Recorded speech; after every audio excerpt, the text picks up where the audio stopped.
Shalom saudara-saudara yang dikasihi dalam Tuhan Yesus Kristus. Jumpa lagi dalam program konten pembinaan Hosana bersama saya Ezer Lumika dan rekan saya tentunya Santi Saragi. Dan di sini juga telah hadir narasumber kita, ada siapa? Ivan Setiawan. Ya, baiklah saudara-saudara. Kali ini Kompas Iman mau mengangkat tema terkait kebencian dan dendam. Tapi kita kaitkan dengan ayat-ayat sulit ya seputar kebencian dan dendam. Begitu ya? Ya, Bu Santi ya. Dari kitab mana nih Pak diskusi kita hari ini? Kita akan ambil dari Ulangan 7 begitu ya. Ini langsung saja ke pertanyaan yang pertama begitu. Apakah perintah Tuhan kepada umatnya untuk menumpas semua orang Kanaan adalah suatu tindakan genosida atau penghapusan etnis? Dan apakah Tuhan di sini bukannya hanya kejam begitu ya, tapi juga rasis Pak Ivan? Gimana Pak Ivan pandangannya?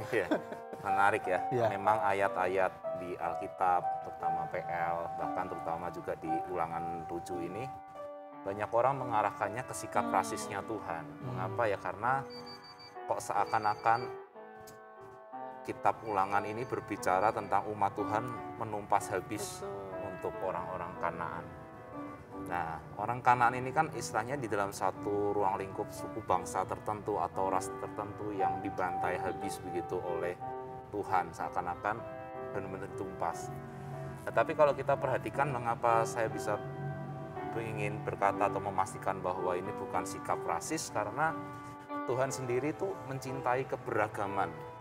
Ya, awal mulanya Tuhan menciptakan Adam dan Hawa pun itu keberagaman, antara ada perempuan, ada laki-laki. Kemudian juga di dalam konteks Yosua 6 ayat 23 juga di situ orang kafir atau orang yang dianggap kafir ketika itu bernama Rahab. Rahab kan bukan bagian daripada orang Yahudi, tetapi dia menjadi salah satu orang yang akhirnya tidak ditumpas, menjadi orang yang berbeda tetapi diselamatkan. Kemudian dari Imamat 19 ayat 34 juga itu tertulis demikian ya, orang asing yang tinggal padamu harus sama bagimu seperti orang Israel asli dari antaramu. Kasihilah dia seperti dirimu sendiri karena kamu juga dulunya orang asing di tanah Mesir. Jadi ayat ini juga menggambarkan bahwa sebenarnya Tuhan itu memang nggak rasis. Tuhan itu tidak istilahnya menghukum seseorang dengan atas dasar ras tertentu. Begitu Bapak Ibu sekalian. Iya, tapi mungkin bisa nggak ya Pak Ivan ya, mungkin bisa dijelaskan juga kepada saudara sekalian. Jadi sebenarnya ini ya Pak ya, kenapa gitu Tuhan itu ingin menumpas habis orang Kanaan? Jadi sebenarnya apa tuh alasannya gitu? Betul. Ya sih, ya jadi kenapa gitu ya? Kalau kita ingat lagi kisah Sodom dan Gomora juga sama gitu ya, dibantai satu ya. kota gitu. Karena latar belakangnya juga sebenarnya bukan rasis, tapi karena apa? Dosa yang mereka lakukan. Nah, kemudian di zaman Nuh kan istilahnya diselamatkan hanya keluarganya Nuh. Semua ya dihabiskan gitu dengan air bah. Kemudian orang Israel sendiri ketika melakukan dosa juga Tuhan hukum dengan sedemikian luar biasa berat. Nah, itu menggambarkan bahwa sebenarnya ketika Tuhan menghabisin dalam tanda kutip orang Kanaan itu bukan semata-mata karena etnis.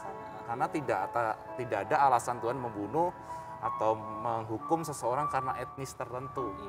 Tetapi atas dasar dosa, kekejian moral yang mereka lakukan. Sebenarnya kejadian di Kanaan sama di Sodom dan Gomora mirip-mirip karena mereka melakukan tindakan tanda kutip kebejatan moral yang sungguh tidak lagi bisa diterima gitu. Karena teguran juga tidak mereka indahkan sehingga pada akhirnya Tuhan harus menghukum dengan sedemikian besar dan berat. Nah, kalau kita juga lihat bahwa orang Israel itu diperintahkan Tuhan untuk menumpas orang Kanaan juga supaya itu menjadi hukuman bagi orang Kanaan dan juga supaya orang Israel tidak terpengaruh untuk menjadi orang-orang yang melakukan dosa sebagaimana orang Kanaan lakukan. Begitu Bapak. Jadi dasarnya itu bukan karena rasisnya, tetapi karena keberdosaan manusia begitu ya. Tapi ini menarik ya, ada pertanyaan. Dari tadi katanya karena kebejatan moral begitu, karena telah berbuat dosa. Berarti begini dong Ibu Santi, kalau kita melihat nih ada orang yang melakukan kebejatan moral begitu ya, atau menyembah berhala begitu, berarti kita boleh dong menghukum, Halo. membinasakan begitu ya, menghakimi Iya. atau bahkan membenci begitu. Nah, Gimana nih Pak Ivan ya? sebelum saya menjawab, saya juga tertarik nih untuk bertanya ke Bu Santi atau Pak Eser sendiri ya. Kalau menurut Bapak Ibu sekalian tuh, gimana itu? Apakah kita sebagai orang Kristen ketika membaca ayat-ayat PL, wah enak ya kalau ada orang berdosa habisin. Jadi gitu. bisa menghabisi. Iya, Ya, kan pada dasarnya juga perintah para teroris kan kayaknya juga gitu ya, atas nama agama kok Iya, ya, iya, kamu salah, aku habisin kalian, aku bom gitu dan lain sebagainya. Menurut Bapak Ibu gimana itu? Ya, apa yang Alkitab ajarkan, apa yang firman Tuhan katakan itu memang kita harus mengasihi ya Betul. gitu. Cuman Ya. memang kan dari bacaan kita ini menjadi agak tergelitik tuh ya. Jangan-jangan kita, wah salah nih selama ini. Boleh ternyata Iya, kalau iya. mereka itu berbuat dosa, kita boleh melakukannya gitu. Tetapi apa yang firman Tuhan ajarkan memang tidak ya Pak. Ya, itu yang saya pahami begitu Oke. Pak Ivan. Menurut Pak Eser gimana tuh kalau gitu? Ya kalau saya melihat mungkin karena Tuhan itu kan dia adil dan maha kasih juga ya. Begitu, dia di sisi lain punya otoritas untuk menghukum. Tapi dia juga mengasihi begitu ya. Jadi kalau menurut saya ya kita tetap mengasihi begitu ya, tidak membenci, tidak menghukum karena siapalah kita begitu ya untuk menghukum orang yang melakukan kejahatan moral begitu. Oke. Begitu sih Pak Ivan. Kalau gitu kenapa kok boleh ya orang Israel membantai, bahasa tanda kutipnya membantai orang Nah Kanaan? itu Pak Ivan mungkin Dan lebih kita baik. juga Nah. kita juga ada ayat yang mengatakan harus membenci dosa begitu ya. Nah. Berarti apakah orangnya juga kita benci Nah. begitu ya? Jadi jangan agar kita nggak salah nih Iya, ya mengartikan Oke. apa yang kita baca di dalam kitab Iya. suci kita. Iya. Silakan Menarik Pak Ivan. sekali ya kalau kita membaca banyak terlalu fokus ke kitab PL. Pada akhirnya kita bisa berpikir seperti teroris gitu ya. Sikit-sikit hajar, sikit-sikit hajar, sikit-sikit bunuh, kita lihat dosa, kita hakimi dan lain sebagainya. Tetapi kita harus tahu bahwa kitab PL, kenapa umat Tuhan waktu itu istilahnya membantai orang Kanaan bukan atas dasar keinginan mereka sebenarnya. Karena itu adalah perintah Tuhan. Perintah Tuhan kita tahu bahwa Tuhan itu adil, Tuhan itu berkuasa, dia bertanggung jawab atas segala apa yang diputuskannya itu pasti adil gitu. Nah, ketika bangsa Israel membantai orang Kanaan itu bukan atas keinginan mereka, tetapi karena mereka harus taat kepada perintah Tuhan. Bahkan Tuhan sudah memberi wanti-wanti, kalau sampai engkau sisakan pun itu akan menjadi amarahnya Tuhan bagi orang Israel sendiri.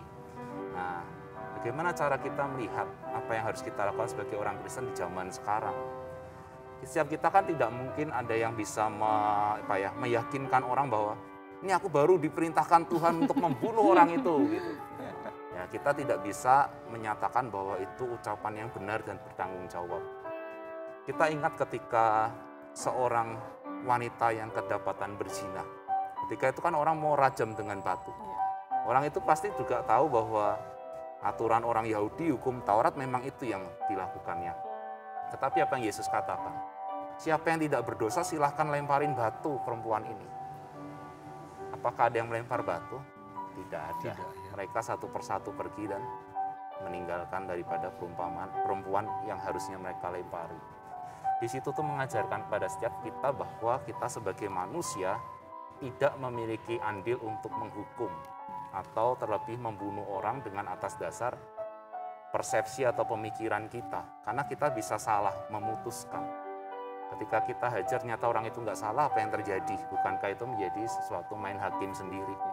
Nah, jika dahulu orang Israel menumpas orang Kanaan ya karena memang Tuhan memerintahkannya. Nah, kalau dalam konteks zaman sekarang memang kita tidak boleh main hakim sendiri. Ketika ada orang melakukan dosa, kita tahu dia salah, di Alkitab juga diajarkan untuk kita tegur empat mata. Kita juga bisa undang beberapa orang untuk menasihati. Kalau nggak bisa juga di hadapan jemaat. Ada tahapan-tahapan. Tetapi tidak ada tahapan yang Tuhan perintahkan untuk eksekusi orang itu. Lebih tepatnya kita menyerahkan ke Tuhan, biarlah Tuhan yang bertindak adil untuk bagaimana memproses orang tersebut atas dasar keinginan Tuhan sendiri, bukan keinginan kita. Karena kita ini seperti tadi yang orang mau melemparin batu perempuan itu. Setiap kita juga berdosa. Ketika kita mau mengeksekusi orang berdosa, memang siapa kita? Kita juga berdosa.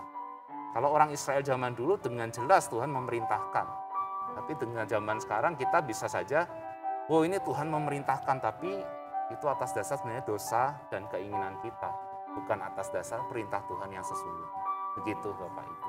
Iya, jelas sekali Iya. ya Pak Ezer ya, dan mudah-mudahan ini juga bisa membantu saudara sekalian memahami kitab di Ulangan 7 ini.